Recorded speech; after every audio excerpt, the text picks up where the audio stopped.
Saturday, everybody. It's a busy day here at the Wawas, which is surprising seeing as it's only 7:30, but the sun's up earlier, so I guess everybody else is up earlier now. It's a beautiful day, although the forecast says it's supposed to rain in the next hour, but the sky looks just gorgeous, so I don't know how accurate a forecast that is. But I've got my rain gear just in case, including my hiking umbrella, so maybe I can finally test that out. But I do have another new piece of technology that I'm testing out today. I finally got, it's not a GoPro, it's a knockoff GoPro, but it's still better than what I have had. It's going to be really light, and I'm going to try and figure out how this works today. So we're going out to the Nolde Forest, which is out in Berks County, about an hour away. I've been wanting to do this one for a while. It's really popular on some of the Facebook groups I'm on, and it looks really beautiful. So, and I want to be in the woods today, so we're going to go find some woods. All right, so let's get in the car and see how this baby works.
Alright, so welcome to the Nolde Forest, just in time for the rain to start. So we'll get geared up appropriately, but I've been wanting to try out that umbrella. We'll see how it works out. Although, I mean, it's gray, but it's not raining yet, so maybe we'll push our luck. But the Nolde Forest began in 1900 when a local industrialist was exploring this area, which was bare, as most of Pennsylvania was at the time, around 1900. He was exploring this area and found one white pine tree and decided that couldn't be allowed to stand, and brought a forester in from Europe to begin repopulating this forest as what they called then a luxury forest. It was a hand-built forest for him and his family to enjoy. And as many things do, his fortunes changed. The property came to the state, and now it is an environmental education center with a million trails. And that's what we're going to be doing today. So as you can see from this map, there are trails all over. And the trail I found on All Trails is made up of a bunch of these. So we're up here at the fire gate here. We're gonna come down the Coffee Pot Hollow Trail all the way down to the beach trail. We're gonna take the beach trail over here to, I guess it's called the Watershed Trail. We're gonna follow the creek up to the education center. We're going to come around the parking lot area to the Chestnut Trail here. We're going to take the Chestnut Trail to the Buck Hollow Trail, over to the DeLong Trail, up to the Owl Trail. We're going to follow Owl Trail up to Laurel Path. We're going to take Laurel Path up to the Spruce Trail, and then we're going to take the Spruce Trail back to the Coffee Pot Hollow Trail, which is going to bring us back to the fire gate. All right. Now that seems like a lot, and for what I've been doing, it is, according to All Trails, and we know how reliable All Trails is, it's 3.6 miles. So it's still in my ramping up range. We'll see how I'm feeling from this and evaluate what I'm up to doing tomorrow from that. So I think I'm going to push my luck. Nobody else is out here in rain gear. I have my rain gear with me if I need it. So let's get out on the trail and see what this place looks like.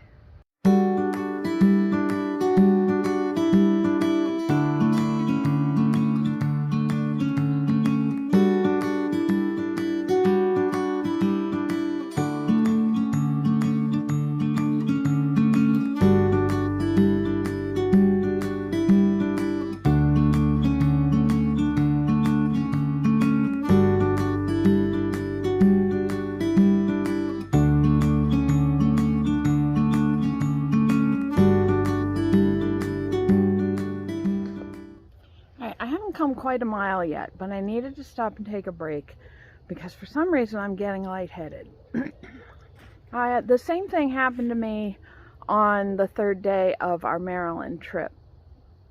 That I'd eaten properly for breakfast, I was plenty hydrated, and it didn't matter for some reason at that first mile. I needed to stop and have a snack and rest for a minute. And it didn't happen again after that. So I'm not sure what's going on. I had some steep downs, a little bit of more gradual ups, but some pretty steep downs. So I don't know if that's it, or if I just didn't have enough to drink this morning. But it's a pretty place to stop. It's a little unnerving. Every once in a while I can hear gunshots, and we are in the heart of deer hunting season. So I was very wise, and I've got my orange covering on my backpack now.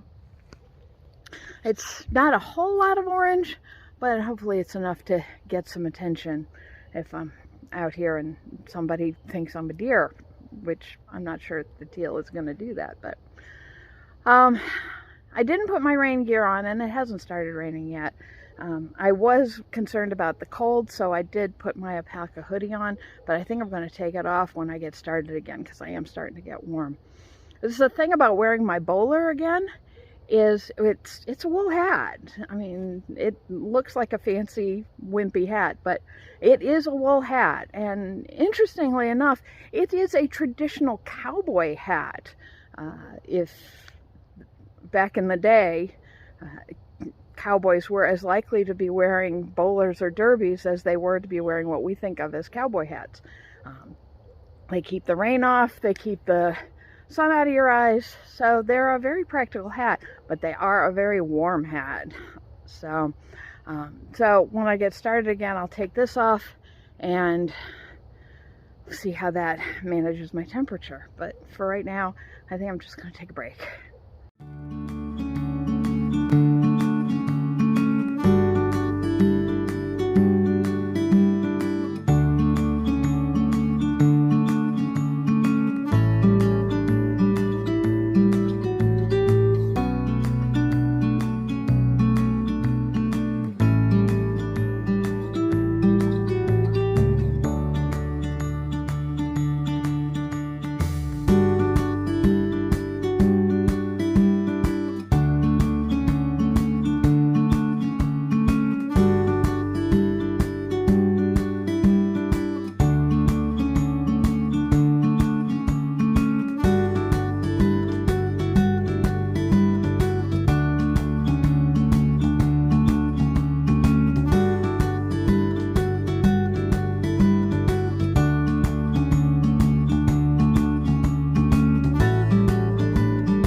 So I've cheated myself out of a bit of the charm of this hike in that I didn't go over to see the mansion.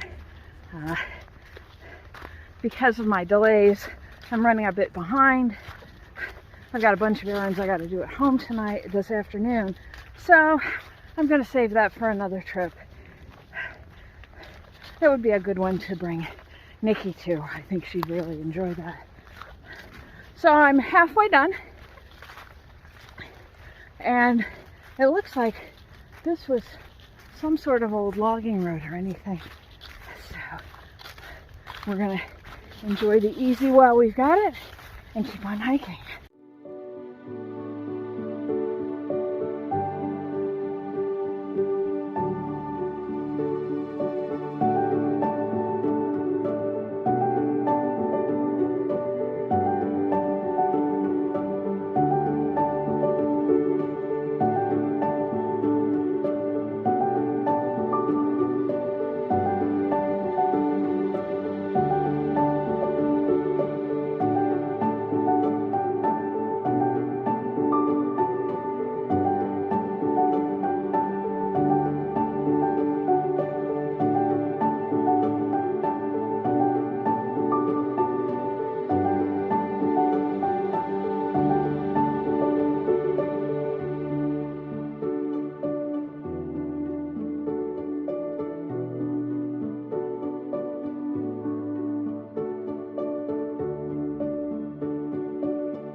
Alright, so we are back in the Know Your Limits territory.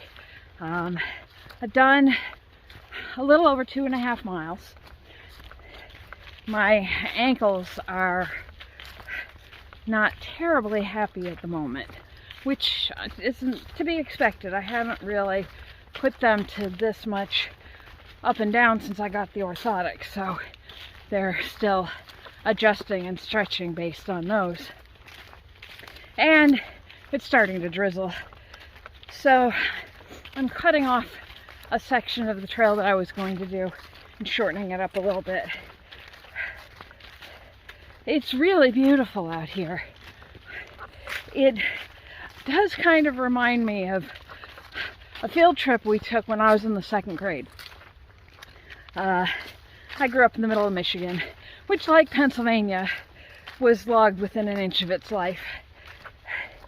And one of the local colleges, I think it was Michigan State actually, had a reforestation forest that my school took all of us to for an educational field trip.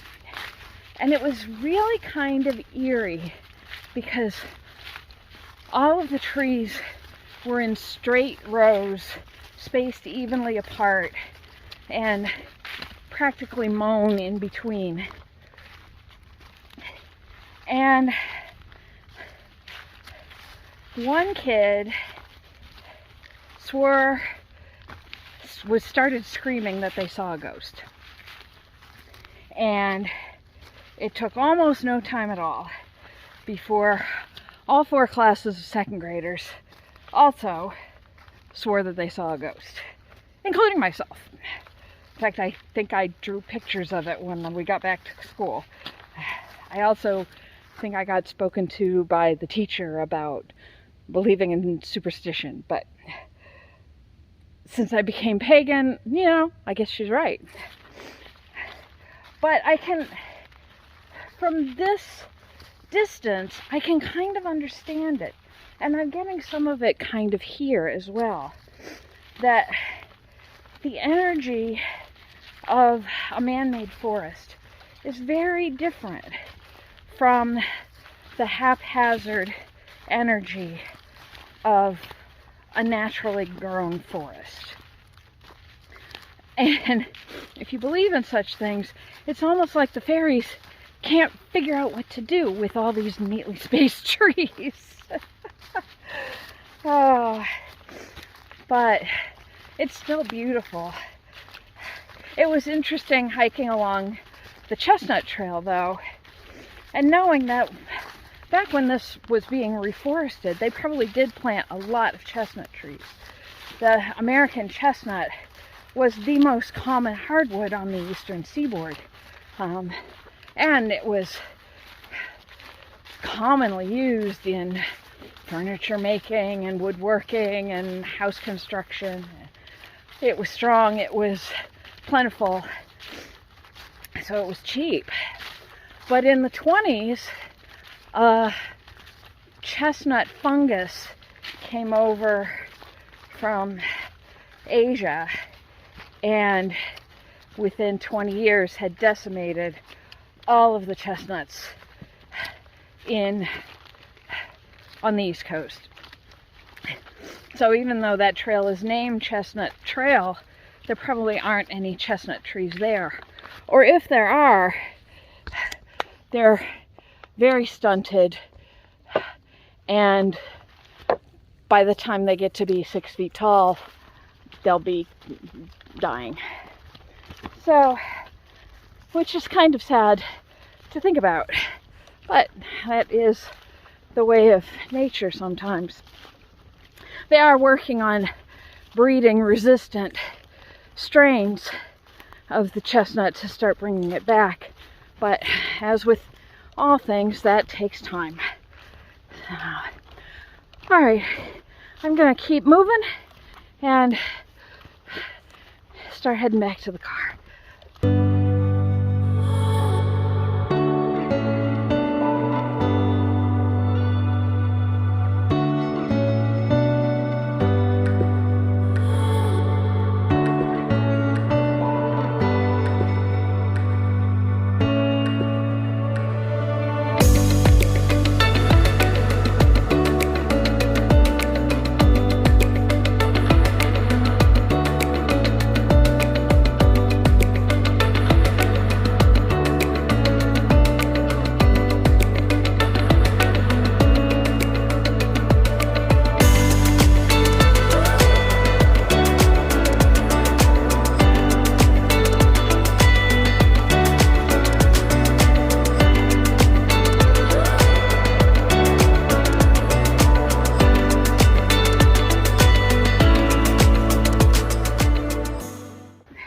It has started raining more seriously, so I have broken out the umbrella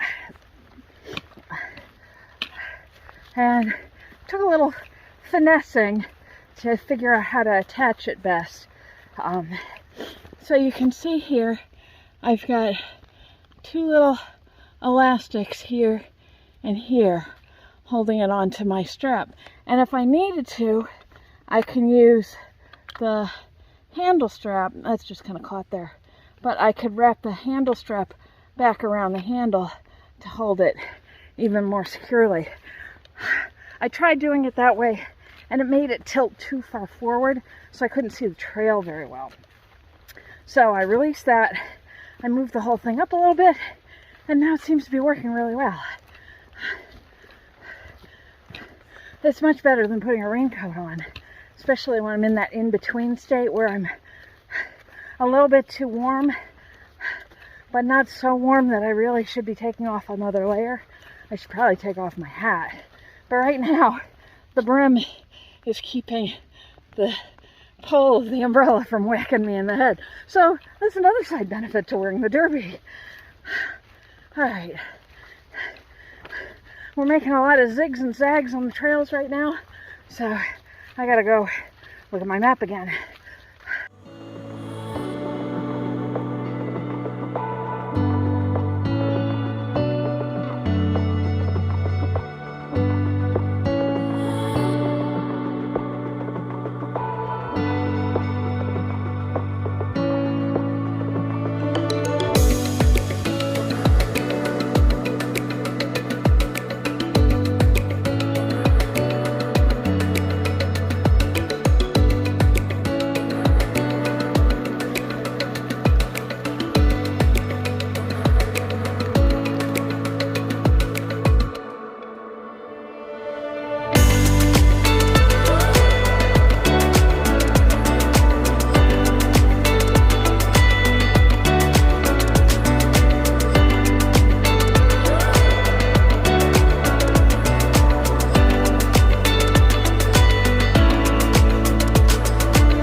trail review.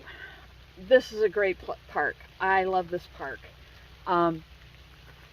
It was a little rocky in places, but certainly nothing like what we see in northeastern Pennsylvania.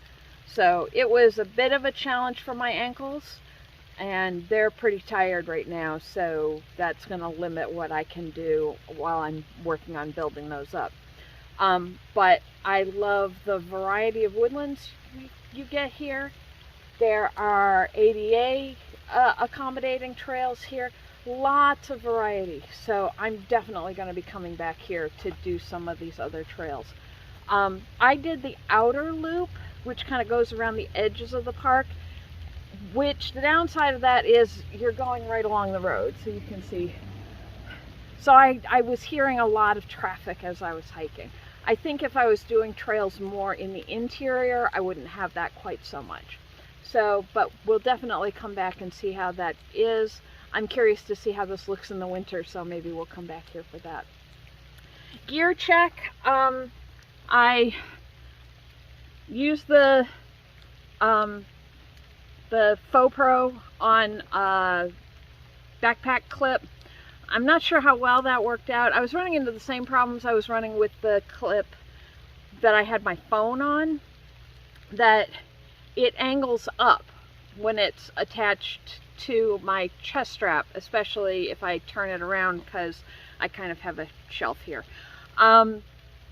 If I had it attached to my shoulder straps, then it was kind of looking off cockeyed out into the woods, which sometimes that's not a bad thing to have. I'm not sure what the quality is. We'll see what that looks like when I get back and start editing. There's lots of other adapters for this, so I could try putting it on my hat. There's a chest strap. Again, I think the girls might get in the way of that, so we'll have to play with that and see how that works. And of course, the straps from my backpack would get in the way. What other gear? Oh, the umbrella. The umbrella worked out great. I got the Six Moons design backpacking umbrella with the strap kit. And once I played with it a little bit and figured out how best to wear it for me, it worked out great. My backpack stayed perfectly dry without ever putting the pack cover on it. So I think even in a pretty heavy rain, that would be a real good addition to my rain gear. Especially again in this shoulder season where you're kind of in between layers. I'm only wearing today a short sleeve wicking shirt and a long sleeve wicking shirt, and my hiking pants. I don't have any underlayers or anything like that, and I'm still sweating like crazy, so I really wasn't comfortable taking the long sleeve off, but I probably should have. So yes, the umbrella is definitely going to keep coming along with me. That was really good to have today. Health check, ankle check. The feet feel pretty good. The ankles are very tired. That was a lot of up and down that I haven't done before. So I definitely need to work on that. One of the options I'd given Deb for tomorrow was to do the Pinnacle and Pulpit Trail. I think that's going to be too much elevation for me at this point. So, but otherwise feeling good. I'll be interested to see how I feel tomorrow. Like I said last week, I was planning to do a very scary trail tomorrow, at least for me, which was climbing Lehigh Gap, which if any locals are familiar with it, it's the very, very steep bare rock climb up from the Lehigh River up to the Palmerton Zinc Loop. And I've done the Palmerton Zinc Loop, so you can check out that video. I'll link it in the notes here.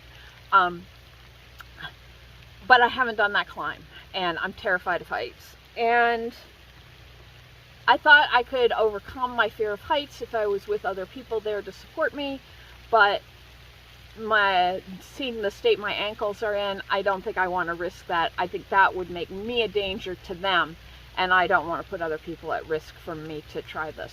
So we'll put that off. We'll try that. Maybe we'll try that in the spring. So we're trying to decide what we're going to do tomorrow. We're going to go out and do something, and it's going to be longer than 3 miles. Oh, I can't check. I got it on the phone, and I forgot to stop the All Trails. I think I did about 3.2 miles in about 2.5 hours, so not too bad considering I had a couple of stops. And of course, whenever I'm doing videos, it slows me down a bit. So it is getting dark, so I think I am going to pack up and get on the road. So I will see you next time, which for me will be tomorrow, but for you will be next week. Thanks for coming along, and we'll see you on the next hike. Take care.